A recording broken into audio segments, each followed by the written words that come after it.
Willie Pep has the best footwork of all time, in my opinion.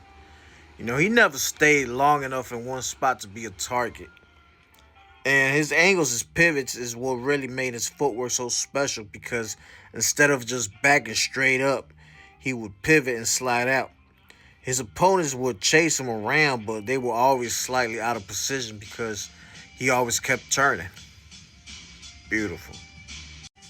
What made Willie Pep's defense so great was the fact that he didn't rely on one defensive move. He gave you different looks. I'm talking about slips and pivots, pull counters, shoulder rolls, and parries. He was not as flashy as a Pernell Whitaker, but he was just as hard, if not harder, to hit. Willie wasn't a knockout puncher, but he was a volume puncher and a precise counter puncher. He threw fast light jabs to control rhythm, quick flurries, and he would throw punches while moving. He was very hard to counter. Like, he'll hit you 3 to 4 times and be gone before you could even react. The man was constantly feinting.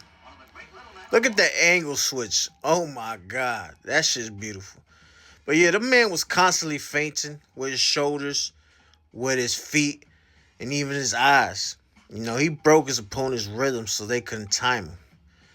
At his best, at his prime, you had a better chance of catching a fly blindfolded than to hit Willie Pep clean on the jaw.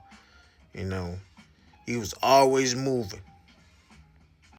His ring IQ is one of the highest I've ever seen. He would adjust mid-fight better than almost anyone. And he switched up tempo constantly and knew when to engage and when to disengage. Fun fact, Willie Pep was in a plane crash in 1947. That plane crash almost killed him. Doctors said he wouldn't be able to fight again. They said his career was over. The crazy shit is, that plane crash happened in January 1947. Willie Pep returned to the ring in September 1947. Today's fighters have an injury and they take months and even years off. Keith Thurman. But Willie Pep came back the same year and fought 11 times. The same year he had a plane crash, he fought 11 times. And you motherfuckers mean to tell me elite fighters of today are better than elite fighters of the past? You got me fucked up, gang.